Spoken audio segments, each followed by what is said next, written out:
This is from Mondoweiss. Testing the boundaries for ethnic cleansing in the West Bank. The current operation in the West Bank is meant to test the boundaries of what Israel will be allowed to get away with. It is setting the stage for a forced ethnic cleansing of the Palestinian people. Ethnic cleansing is genocide. Remember the Flower Massacre? Palestine. Palestine. What I gotta say. Palestinian lives mean just as much as anyone else's life. Palestinian lives matter. I can't believe that you have to state that a group of people matter in the sense because they are getting like actually massacred. Like lives matter in the same sense that Native American lives matter. It's just people get dehumanized over time. You have to remind other people that they're still people. Yeah, no, you have to cut that. Zionist is not a religion. You know, some of us don't need a religion to be a good person. Some of us, without religion, are perfectly capable of knowing that it's wrong to murder another person while you're over there shoving fire hoses up their assholes saying that it's for the end of times? So you can bring about the end of days so that you can go to heaven? Yeah, bro, you're not going to heaven. Every war crime they projected onto Hamas that they've done like twofold. Like they've proved debunked like half the stuff they said about Hamas, and like they do like all the shit and worse. Like it's been proven, and they're just like, what? Jail IDF guards? Well, let's riot in the streets, guys. Equal and somewhat worse than what the Nazis did. That is just a fact. The Nazis didn't have social media. They do. And if you check out their social media, it's fucking horrible. You're trying to bring about the end of times? And destroying people's homes. Oh, no. They're dancing outside while snipping their panties and burning their houses down while they're trapped inside screaming.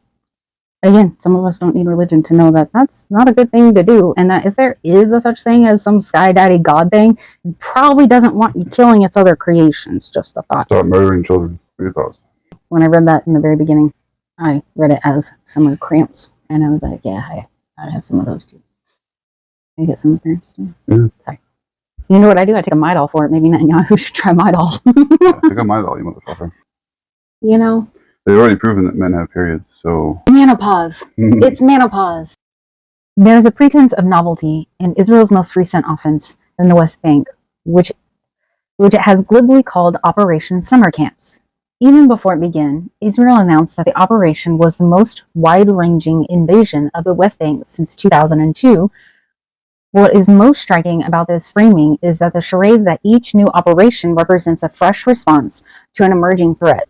In truth, these actions are part of a continuous, unbroken chain of suppression and the bloody impulse through which Israel exercises its power to kill and arrest, all while undergirded by the continuous desire to see Palestinians disappear. Many have already observed that Israel's need for constant initiative across its numerous battlefields is centered to the hyped-up nature of its offense.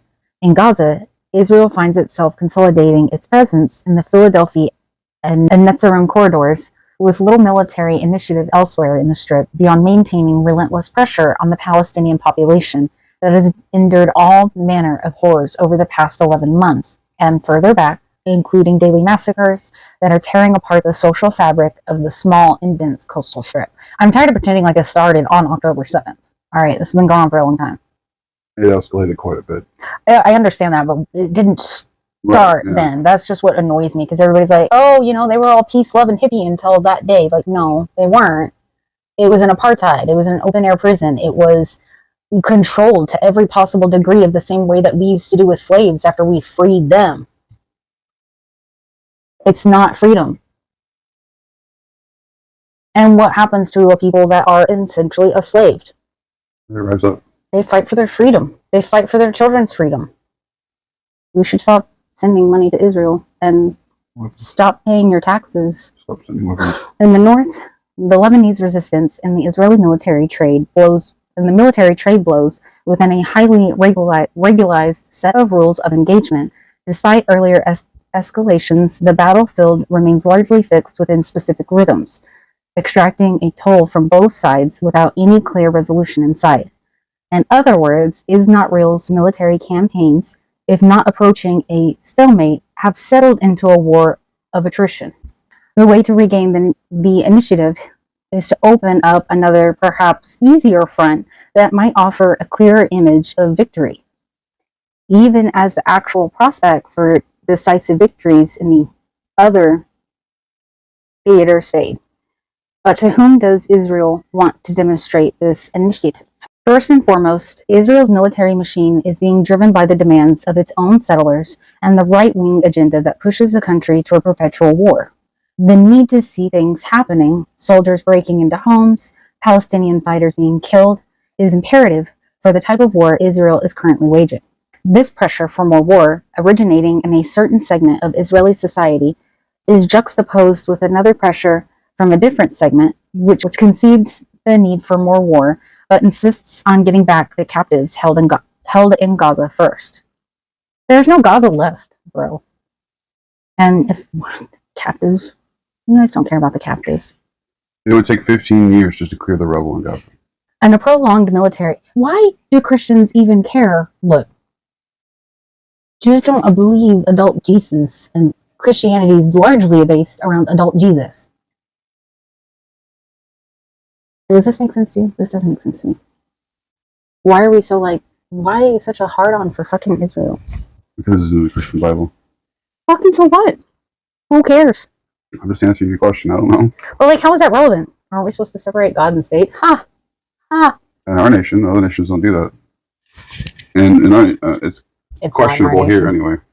It's on our money. We don't separate it. In a prolonged military campaign fraught with economic costs, social and political divisions, and an underlying fear of peace that pervades Israeli society, the military machine must continually find new campaigns to justify its actions, often designating them with bombastic and at times perverse names. These campaigns serve to placate a restless public, with each operation presented as a fresh initiative, even if they bear a striking resemblance to numerous operations that Israel has regularly carried out in the past. This narrative of tactical accumulation, the constant movement of troops, and the ability to fight on multiple fronts simultaneously serves to project an image of strength.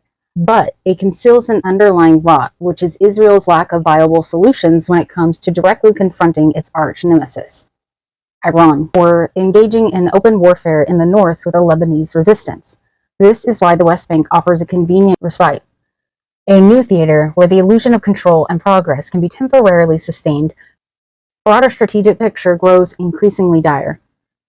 Second, these operations are also cognitive in nature, a term favored by Israeli military leaders and strategists to describe the collection of tactics that include engaging in information warfare, making Israel's military presence felt, committing war crimes, and causing widespread destruction to infrastructure. Israel employs this range of military tactics to create an impression on its own people, but more importantly on the Palestinians. In this context, Israel describes the Gaza model as replicable in the West Bank and flirts with the possibility of a wider ethnic cleansing campaign. Additionally, as it reenacts some of Gaza's imagery in the northern West Bank, Israel is testing the tolerance levels of its international allies and satisfying its right-wing base all at once, gauging the extent to which it can get away with changing the realities on the ground in the West Bank, Gaza, Lebanon, and in the region. It forces Palestinians in the West Bank to grapple with the anxiety of a looming war of annihilation without the concrete capacity to resist. It's a form of collective psychological torture that impacts everyone in the West Bank, who hurry to reckon with the campaign's purported novelty, intensity, and violence. Rumors spread, and the Palestinian Authority, operating in the shadows, feeds Palestinians talking points that serve to exalt the policy of Mahmoud Abbas, who, by not confronting Israel and cooperating with its security apparatus, protects against the replication of the model of an annihilative war in the West Bank. This is exactly the conclusion Israel wants Palestinians to reach. Third, on a tactical level, the military campaign is designed to take fight directly to the armed movements in the northern West Bank. This is particularly crucial in light of growing signs that some factions within the mosaic of groups in the north are shifting towards more offensive actions. These include failed attempts to plant a bomb in the heart of Tel Aviv and the resurgence of car bombs originating in the south of the West Bank. The campaign aims to put Palestinian resistance on the defensive. Yet even on those terms, the Israeli campaign already seems to be a failure. Since the campaign, 3 car bombs were discovered elsewhere in the West Bank, 1 near Ramallah, 2 near Bethlehem, and a shooting attack by a former member of the PA Presidential Guard left 3 Israeli security personnel dead in the southern West Bank hills of Hebron, far from the center of Israeli operations in the north. As the West Bank increasingly transforms into a hotbed of resistance and a theater for regular military operations, the Israeli army, already stretched thin across multiple fronts, will be compelled to commit substantial resources not only to conduct offensive operations, but also to maintain a robust defensive posture across a territory spanning 5,000 square kilometers. This dual demand on manpower and resources presents Israel with a problem that is already forcing a discussion about the potential impact of a third front on the military operations on the Lebanese borders and Gaza. In the past, Israel's more pragmatic leadership made calculated decisions that allowed it to secure significant gains in its wars with the Palestinians. During the Second Intifada, Israel strategically chose to withdraw from Gaza, allowing it to concentrate its military efforts on suppressing the Intifada in the West Bank. However, Israel is now governed by leaders who vehemently opposed the Gaza disengagement, with the Prime Minister more preoccupied with his own political survival and legacy than with long-term strategy. This leadership clings to the belief that perpetual wars will somehow advance Israel's interests despite mounting economic, political, diplomatic, and military costs.